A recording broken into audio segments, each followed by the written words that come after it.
Salut à tous, c'est Frédéric Delavier. Ce soir, je voulais vous faire une petite vidéo de nutrition pour vous parler des régimes cétogènes et des régimes végétariens.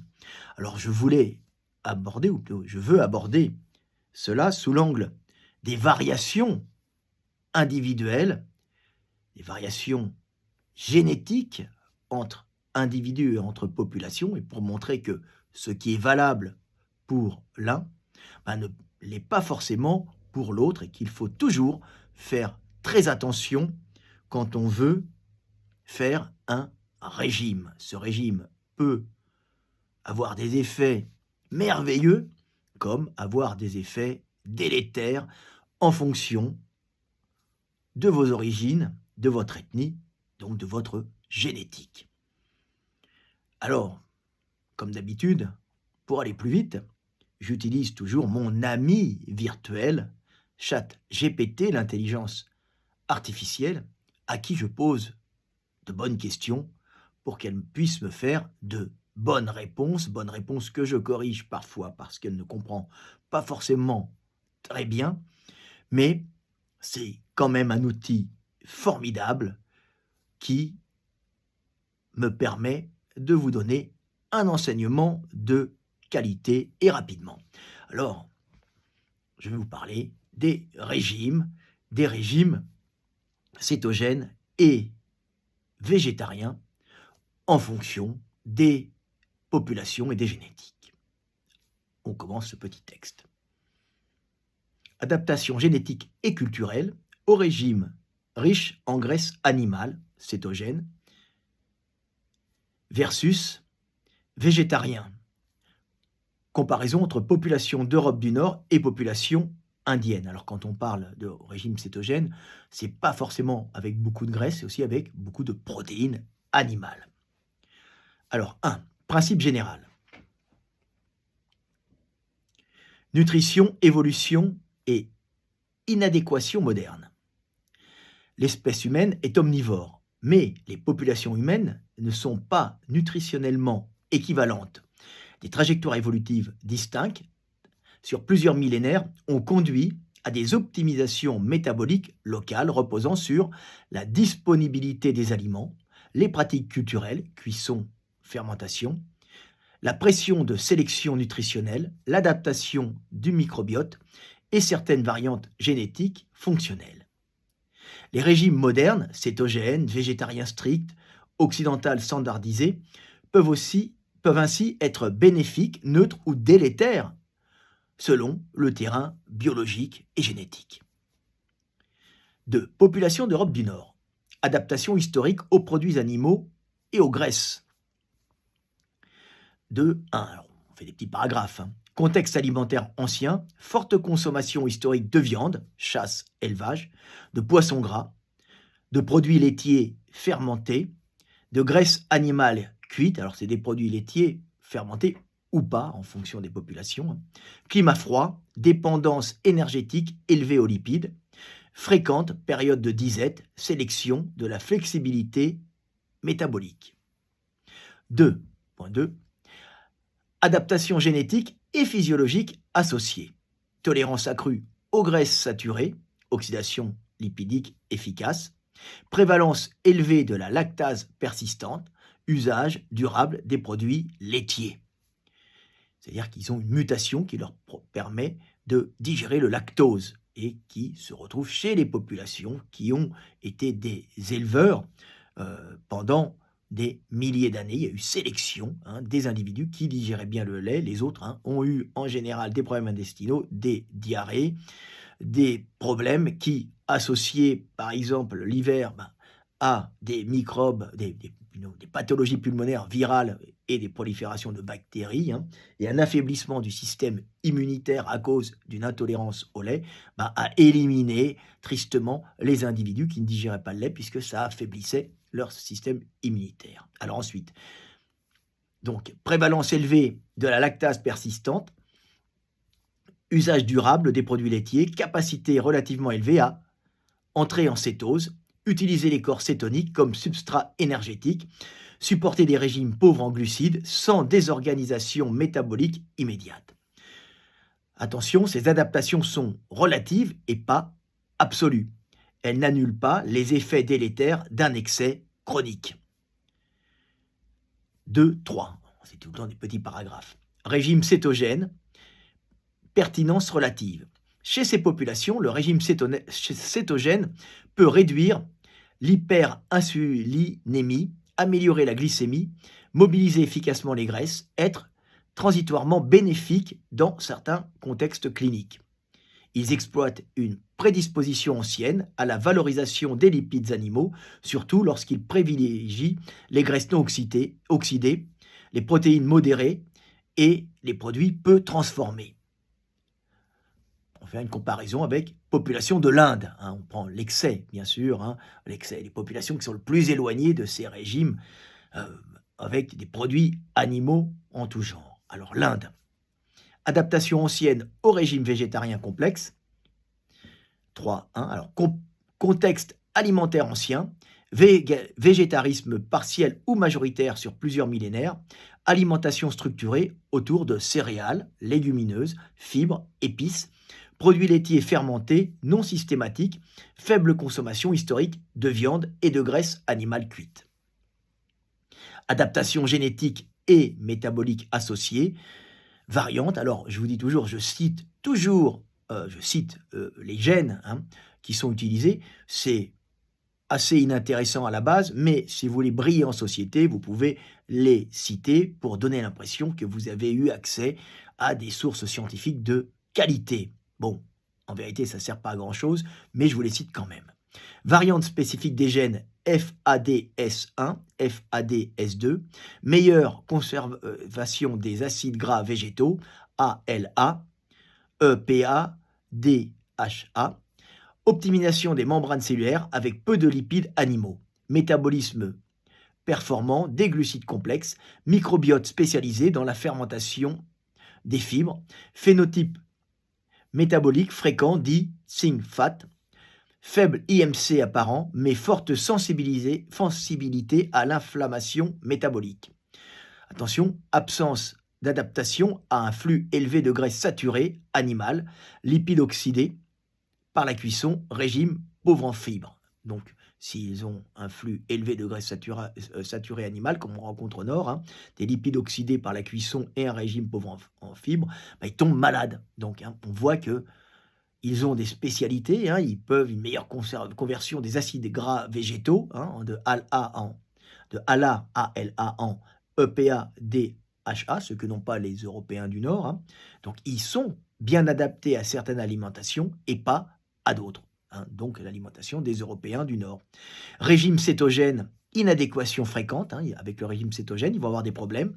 Chez ces populations, le régime cétogène est souvent associé à une inflammation systémique, un stress oxydatif, une aggravation de la cétose hépatique, une dysfonction du microbiote, une dégradation rapide du profil cardio-métabolique.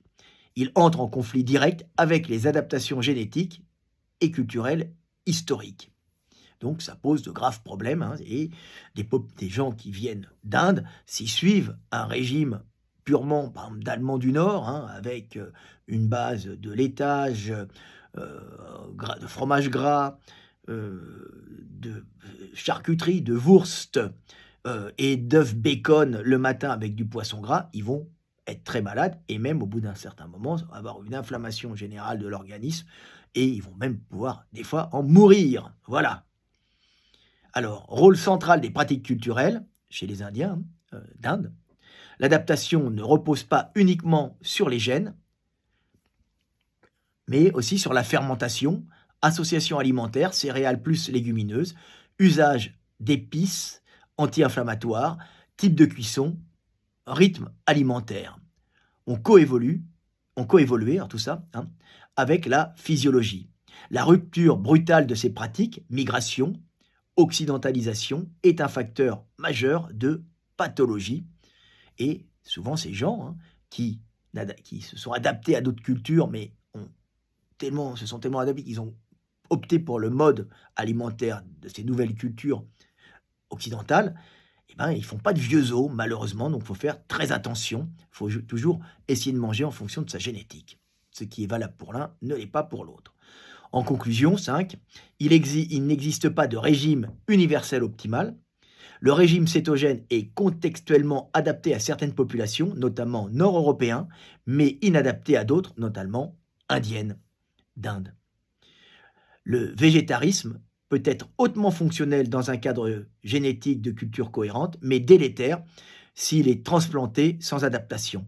La nutrition moderne devrait être différentielle, évolutive, contextualisée et non idéologique. Quand on entend tous ces couillons à la télévision qui vous parlent du régime crétois, du régime végétarien, hein, ou qui vous disent le lait c'est mauvais, c'est pour les veaux et pas pour les hommes, c'est oublier que des gens ont vécu pendant des millénaires avec des régimes en partie végétariens, hein, très fortement végétariens, ou avec beaucoup de viande, hein, et ils s'y sont adaptés, ou même des régimes avec beaucoup de lait, et ces populations ont été modifiées sous ces pressions sélectives et ont eu des modifications génétiques et culturelles. Donc il faut toujours faire très attention quand vous adoptez un régime qui ne vient pas de chez vous. Alors bien sûr, il y a le métissage, hein, c'est toujours 50% papa, 50% maman, mais on ne sait pas desquels avantages et inconvénients on a hérité. Et on le sera à l'usage. Voilà. Alors, idée claire à retenir, une adaptation bénéfique dans un environnement donné peut devenir pathologique dans un autre. Alors, j'ai demandé un petit passage sur la vitamine B12, puisque pour des raisons morales, beaucoup d'Européens ne veulent plus manger des animaux, parce que c'est faire souffrir des animaux, la souffrance animale, c'est quelque chose qui n'est pas bien, hein. On évite bien sûr de faire souffrir les animaux, mais certains peuples sont profondément liés à la nourriture animale, ils ne peuvent pas l'arrêter comme ça, ils sont obligés de faire très attention, hein, même si c'est pour des raisons morales, donc ils font des adjonctions de B12 que l'on retrouve que au niveau des aliments animaux, hein, mais on retrouve aussi dans certaines bactéries qui peuvent être consommées, par exemple en Inde, et qui vont proliférer dans certaines cuisines et certaines préparations et permettre un apport, même minime, de vitamine B12 qui évitera des carences, même si on ne mange pas beaucoup de viande. Alors, vitamine B12, origine alimentaire et stratégie d'adaptation différentielle. Population d'Europe du Nord. Dans les populations nord-européennes, la vitamine B12 est historiquement abondante et directement biodisponible du fait d'une alimentation riche en produits animaux. Viande, muscles et abats. Poissons et fruits de mer. Œufs, produits laitiers, lait, fromage, beurre, sang et préparation animale traditionnelle. Cette disponibilité constante a entraîné l'absence de pression de sélection vers des mécanismes compensatoires, une dépendance physiologique directe et à l'apport animal, une tolérance élevée à des apports réguliers et élevés de B12. Dans ce contexte, la B12 est rarement limitante tant que les produits animaux restent présents. Dans les populations indiennes maintenant, de l'Inde, la B12 ne pouvant pas être synthétisée par les cellules humaines, les populations indiennes végétariennes ont historiquement compensé sans modification génétique directe via des stratégies culturelles et écologiques. Consommation de produits laitiers fermentés, yaourts, lassi, du ghee, je ne sais pas comment ça se prononce, alimentation fermentée traditionnelle, ingestion involontaire de bactéries environnementales, eau, végétaux peu lavés, sol, recyclage entéro-hépatique efficace de la B12, apport faible mais continu sur la durée. Donc c'est une stratégie de compensation, c'est intéressant. Mais ils ne l'ont pas choisi, ils ne connaissent pas la B12. C'est ceux qui faisaient ça qui ont survécu et culturellement ça s'est transmis. Cette stratégie fonctionne tant que le microbiote est intact, les pratiques traditionnelles sont maintenues, l'alimentation reste riche en fibres et fermentation. J'ai un ami qui est végétarien en Hongrie. En Hongrie, c'est des mangeurs de viande. Ils compensent par de la B12, de la vitamine B12 pour éviter les carences dangereuses. Il est très content, il se porte bien. Ou moyennement bien, il n'est pas hyper musclé par contre. 6-3, il est plutôt un peu gras, skinny fat on va dire. 6-3, rupture moderne et vulnérabilité. L'urbanisation, l'hygiénisation extrême et la perte des pratiques fermentaire entraîne chez de nombreux Indiens végétariens moderne, une carence progressive en vitamine B12, des troubles hématologiques, des atteintes neurologiques, une aggravation des troubles métaboliques. Contrairement aux Européens du Nord, cette carence apparaît sans solution alimentaire végétale naturelle, rendant la supplémentation souvent nécessaire en contexte moderne, puisqu'ils ont perdu certaines habitudes culturelles anciennes, qui pouvaient des fois être un peu dangereuses par l'ingestion de pathogènes, de bactéries qui pouvaient être dangereuses pour l'organisme et qui, paradoxalement, permettaient d'avoir un peu de B12. Voilà, un mal pour un bien. 6.4. Lecture évolutive. Les Européens du Nord ont intégré la B12 comme un apport animal direct, structurel. Les Indiens ont développé une compensation culturelle et microbienne fragile face aux changements rapides. Il ne s'agit pas d'une supériorité biologique, mais de deux équilibres évolutifs distincts, chacun vulnérable hors de son contexte. Conclusion intégrative, ça fait toujours bien des mots comme ça. La vitamine B12 illustre parfaitement le principe central de ce travail. Les gènes, la culture et le microbiote forment un système unique et rompre un seul de ces piliers suffit à faire s'effondrer l'équilibre nutritionnel. C'est pourquoi le régime végétarien calqué sur la tradition indienne peut être délétère chez les Européens du Nord. J'ai pris l'extrême, bien sûr. Un régime végétarien inspiré des pratiques traditionnelles indiennes peut devenir physiologiquement inadéquat chez les populations d'Europe du Nord, non pas pour des raisons idéologiques, mais pour une raison d'une discordance évolutive. 7.3.1. En absence d'adaptation génétique spécifique. Contrairement aux populations d'Inde, les Européens du Nord n'ont pas été soumis historiquement à une pression de sélection végétarienne prolongée, présentant une moindre efficacité moyenne dans la conversion des acides gras végétaux ALA et en EPA-DHA. Ils dépendent davantage d'apports directs en nutriments d'origine animale, B12 et DHA, fer et minique. Donc c'est intéressant, donc s'ils veulent manger des végétaux, ils vont faire des carences en fer, et c'est pour ça que s'ils font faire des régimes végétariens, ils peuvent faire des carences en fer, et c'est problématique. C'est comme baisser l'apport de viande rouge, parce que c'est pas bon, ça peut générer chez certaines populations des carences en fer, et comme la viande rouge, le prix est assez élevé, des gens vont être obligés de se supplémenter parce qu'ils n'ont plus accès à cette nourriture. Alors autrement, vous avez les steaks hachés pourris, comme j'ai dit tout le temps, vous aurez peut-être assez de fer, mais vous aurez trop de gras pourris dedans pour pouvoir être en bonne santé. Et même si vous êtes adapté aux graisses, le fait d'avoir trop de graisses saturées, même si vous les supportez bien, vous allez dépasser vos capacités d'adaptation. Donc le steak haché pourri, c'est pas bon en général, même si ça vous permet d'avoir de la B12 et même du collagène. Le fait d'avoir trop de gras pourris, même si vous êtes adapté, va vous créer à la longue des problèmes de santé. Ensuite, la suppression prolongée des produits animaux peut entraîner, chez les individus du Nord, les Européens, les Occidentaux, des carences progressives, des troubles neurologiques subtils, baisse de la performance cognitive et musculaire. 7.2. Microbiote non spécialisé.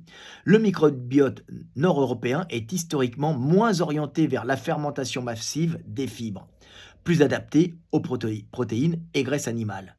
Une alimentation très riche en légumineuses, fibres et amidon fermentescibles peut provoquer troubles digestifs chroniques, inflammation intestinale, mauvaise absorption et micronutriments. C'est ainsi qu'on peut voir des gens qui veulent maigrir, on leur dit de manger des fibres, et ils se trouvent avec une inflammation de l'intestin, et des fois, ils sont obligés d'être opérés. Ça peut créer une prolifération de pathogènes dans ces intestins, une appendicite et autres merdouilles qui peut dégénérer en péritonite. C'est ce qui est arrivé à un présentateur télé connu à une époque qui avait maigri en faisant un régime salade, blanc de poulet, fibres. Oui, il faut quand même limiter quand tu n'es pas habitué à ça ou y aller très progressivement. 7.3. Dépendance aux produits animaux fermentés. Les régimes indiens traditionnels reposent sur des pratiques fermentaires spécifiques, des associations alimentaires précises, un apport discret mais continu de micronutriments critiques. Hors de ce contexte culturel strictement maîtrisé, la simple copie du régime sans ces techniques, son microbiote et son environnement devient nutritionnellement incomplet. C'est-à-dire que même s'ils veulent reproduire ça en Europe, ben, ils ne vont pas avoir la totale et ils vont avoir même des problèmes d'adaptation à leur propre régime. Hein, vous voyez le problème. Parce qu'ils n'ont pas tous les nutriments et toutes les bactéries, toutes les préparations classiques, hein, puisqu'ils vont travailler, hein, manger à toute vitesse, prendre des fois des plats micro-ondes, et ils sont dans la merde. Voilà. C'est très dur, hein, de passer d'un pays à l'autre. Hein. On est quand même sélectionné. Génétiquement, on a toute une histoire familiale, une histoire de notre lignée, hein, de pression sélective et d'adaptation culturelle. Il est dur à maintenir, hein, aussi de l'adaptation culturelle et d'adapter cette nouvelle cette génétique à ces nouvelles pratiques culinaires quand on se déplace. Hein. Alors chez certains Européens du Nord, un végétarisme prolongé mal adapté peut conduire à une fatigue chronique, une sarcopénie, le terme à la mode, hein, c'est-à-dire perte de muscles, hein, et des troubles endocriniens, une fragilité osseuse et neurologique. Ce n'est pas le végétarisme en soi qui est délétère, mais l'inadéquation entre un modèle alimentaire importé et un terrain biologique différent. Donc il faut toujours faire attention et savoir d'où l'on vient et qui l'on est. Conclusion finale, les régimes alimentaires traditionnels sont le produit d'une coévolution longue entre gènes, culture, microbiote et environnement. Les transposer sans adaptation revient à rompre cet équilibre et parfois avec des conséquences graves, voire dramatiques. La nutrition humaine n'est pas universelle, elle est contextuelle, différentielle et évolutive. Donc, trouver le régime qui vous va, c'est souvent, si vous êtes issu d'une longue lignée de végétariens ou de bouffeurs d'œufs bacon, wurst, saucisses, choucroute, et laitage, hein, ça dépend d'où vous venez, ça peut être facile à trouver son régime, bien sûr. Hein. Bien sûr, les aliments industriels, c'est souvent de la merde, hein, puisque ça a été travaillé, ça a perdu beaucoup de nutriments qui étaient essentiels, hein, à la bonne santé des individus, puisqu'on va gagner des briques principales, hein, pour hydrates de carbone, graisse, et protéines, mais on va perdre beaucoup de nutriments et le mode de préparation peut être dangereux. Hein, donc il faut toujours faire attention quand on est dans un pays. Mais alors c'est encore plus difficile de trouver son propre régime quand on est des enfants du métissage et de l'amour. Parce qu'à ce moment-là, vu qu'il y a des voyages, vu qu'il y a des populations qui se déplacent, qui migrent, qui voyagent, qui se rencontrent, hein, les couples se forment, les pantalons se déforment et les gènes se mélangent et il faut toujours trouver. À ce moment-là, c'est un chemin de vie, un chemin d'expérience pour trouver ce que vous digérez bien, ce qui vous va. Hein, c'est une expérience personnelle. Hein, c'est de pouvoir trouver votre chemin puisque les gènes se sont mélangés et on ne sait jamais totalement ce qu'on a hérité de papa ou de maman et vos tolérances ou intolérances alimentaires. Et c'est l'expérience qui vous fera comprendre ce que vous devez manger. Donc, il faut toujours faire très attention. Alors maintenant, il y a quand même des tests génétiques, mais ils ne sont pas forcément spécialisés là-dessus. Et les connaissances que l'on a, hein, des gènes et de leur fonction dans l'organisme, et puis ils fonctionnent les uns avec les autres, hein, en synergie, hein, on ne connaît pas encore très bien. Ça va de mieux en mieux puisqu'on a de plus en plus de banques de données individuelles, hein, et de comparaison entre les gènes, les maladies, les tolérances et les intolérances individuelles en fonction justement des gènes que l'on va trouver. Hein. Si vous voyez que ce gène ou l'absence de ce gène apparaît, tout le monde, quand vous avez une septicémie généralisée qui se présente quand vous mangez une banane, c'est qu'il y a bien sûr une intolérance et qui a une base génétique. Je rigole, c'est caricatural, mais c'est pour ça. Donc voilà. Donc en conclusion, la nutrition humaine n'est pas universelle, elle est contextuelle, différentielle et évolutive, et il faut faire attention à ce que vous manger. Hein, il faut manger comme ses ancêtres. Et si vous êtes les enfants du métissage et de l'amour, là, le chemin est un peu plus dur puisqu'il faudra retrouver ce qui vous va ou ne vous va pas, ben, en fonction de ce que vous aurez hérité de papa et de maman. C'était Fred Delavier. Je vous aime et paix sur terre, mes frères et sœurs. Et dans les commentaires, dites-moi hein, ce que vous aimeriez que je traite en nutrition. Je m'amuse un peu actuellement sur la nutrition. Ça me distrait et me détend. Salut à tous, je vous aime et paix sur terre, mes frères et sœurs.